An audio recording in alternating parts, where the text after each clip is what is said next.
Hello guys, good morning. Welcome to my YouTube channel, Diony Lakay Vlog. Ayan.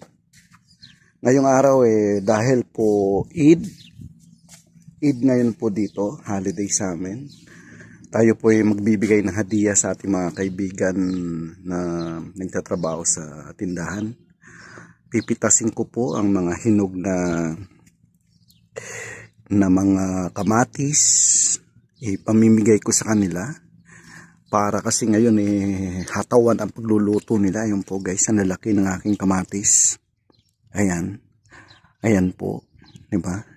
Pati ko na rin yung sunod na yan, mga green na yan papunta na rin hinog po yan. Ayan, marami na po ako napamigay niyan guys. Kumbaga dahil hindi ko naman kaya siya ubusin, sobrang dami, mayroon pa ako sa rep, kaya i-share natin sa iba, sa mas nangangailangan ang ating mga tanim, pinaghirapan.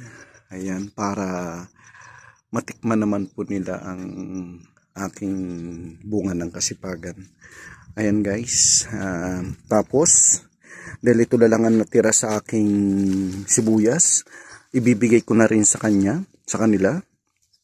Mamaya samahan ninyo ako, ibibigay natin sa tindahan, iabot natin dahil hatawan ang paghahanda at pagluluto nila ng mga pagkain ngayon dahil holiday.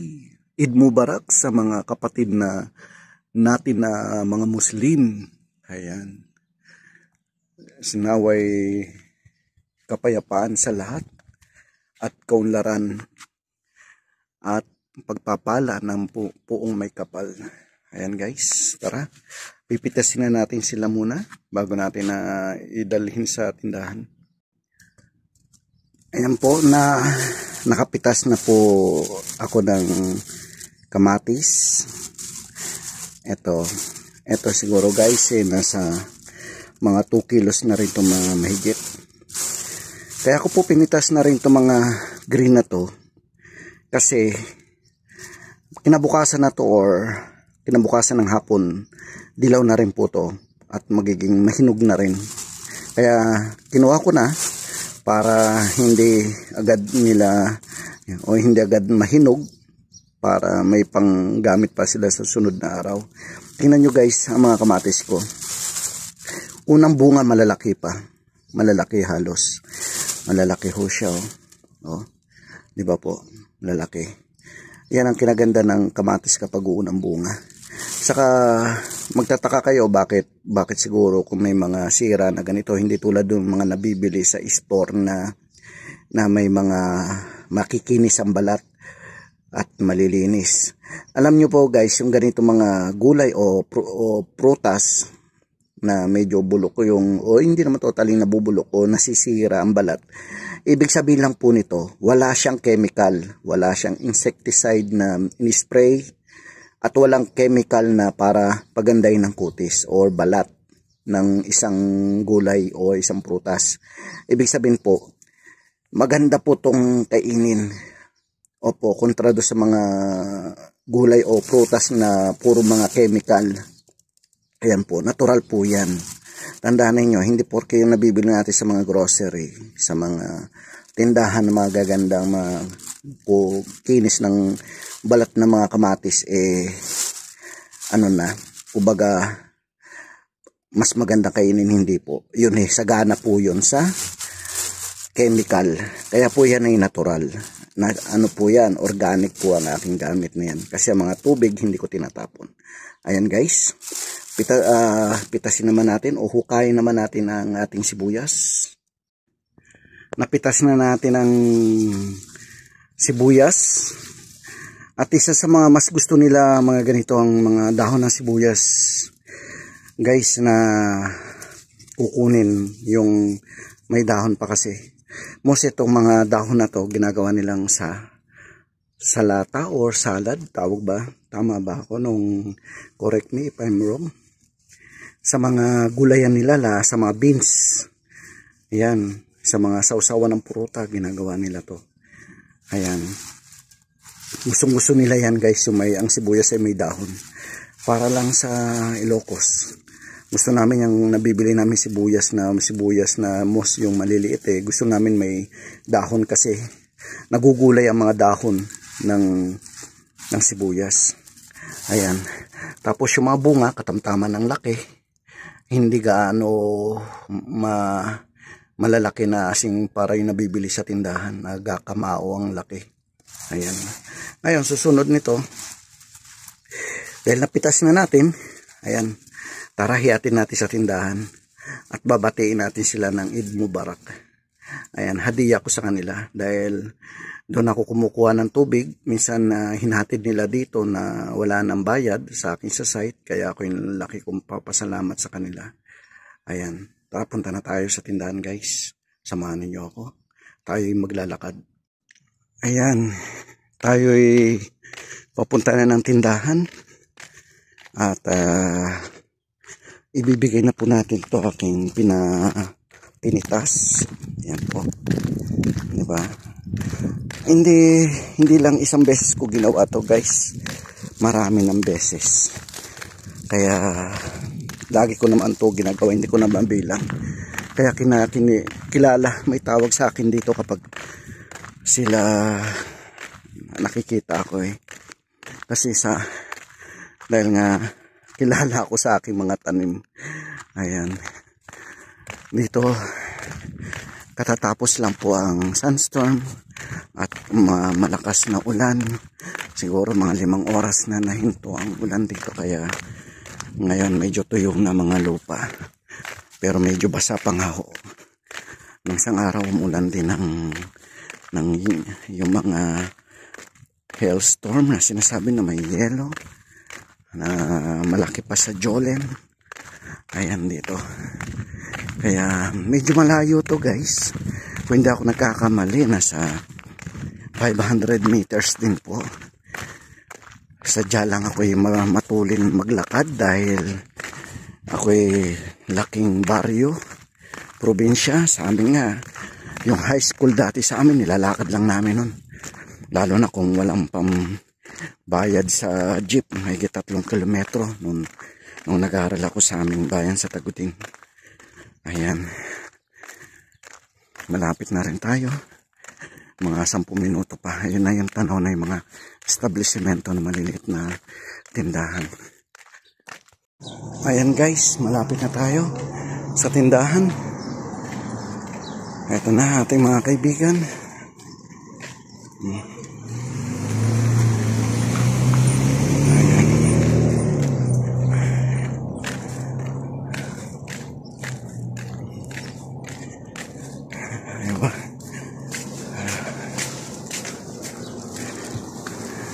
Sadiq, Eid Mubarak, Adiya, pi tomato, pi basal, mudir, sil, aywa, Eid Mubarak ha? Aywa, ada tomato, ada pi basal, okay? Mapi muskil? Aywa. Ada kam? Ada basal. بصل كبير ما في مشكلة. هذا رقيب، هذا شوية هذا بينز معلوم. أيوة هذا صديقة ما في مشكلة. بعدين هذا بلبل أي بلبل إيش هذا أيوة بلبل بعدين ها صديق. وين هذا واحد موية مدير؟ وين يجي هذا واحد موية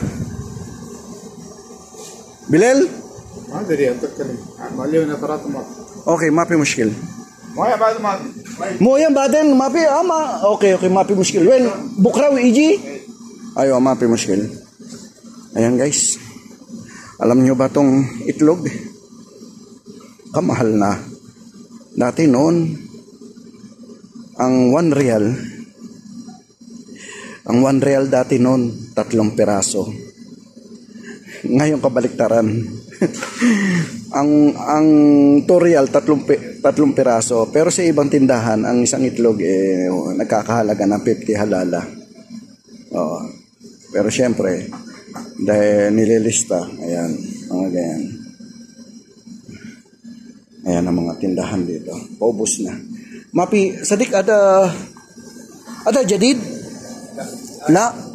हमसे मिले Brahishada. Alyum mapi. Esa ada sagir mapi? इधर लीजिए Sait na niji. Aywa. Ada wahid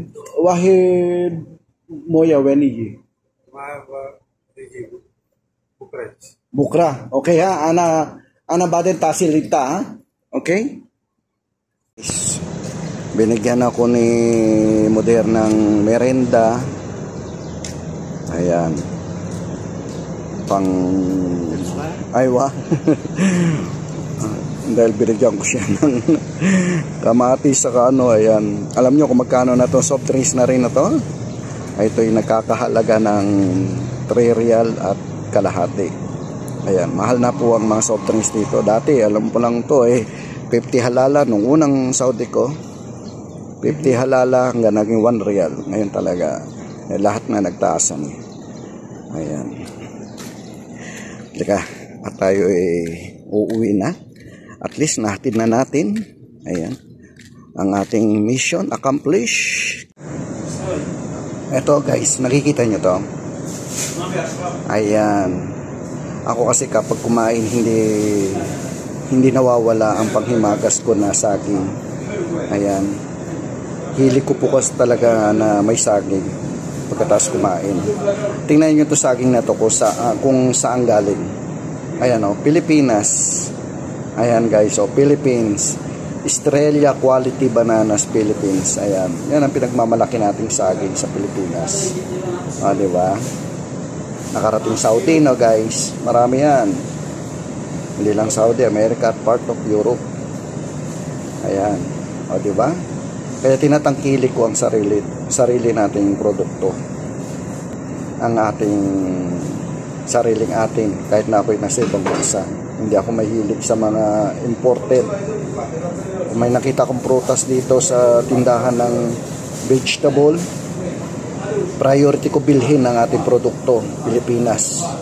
Makabayan ako Alam nyo ba na, guys, tangkilikin natin ang sariling ating mga produkto. Okay? Priority po natin para umunlad ang ating ekonomiya at may tulong natin sa ating bansa. Pauwi na po ako. Kadilakad na naman po to guys. Ayan. Ito. Nabili ko ng banana. Ayan. Mahal na. Balik na sa dating presyo. 5 real. Dati 3 real lang. Ngayon 5 real na. 2 kilo 10 na. Ano? Mahal na talaga guys. Wala na talaga mura ngayon. Ayan. Di nila maianting-anting ako, ngunit di nila alam ng Diyos ang dala ko. Hoy, hoy, Pinoy ako, may agimat ang dugo ko. Oh,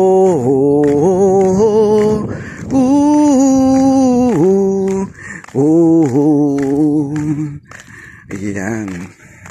Hanggang sa muli guys. Maraming salamat po sa inyo. Ayan, sa lahat ng suporta at tulong sa mga kasama ko sa United OFW Group Charity Vlog. Maraming salamat po sa inyo. Hanggang sa muli. Bye-bye.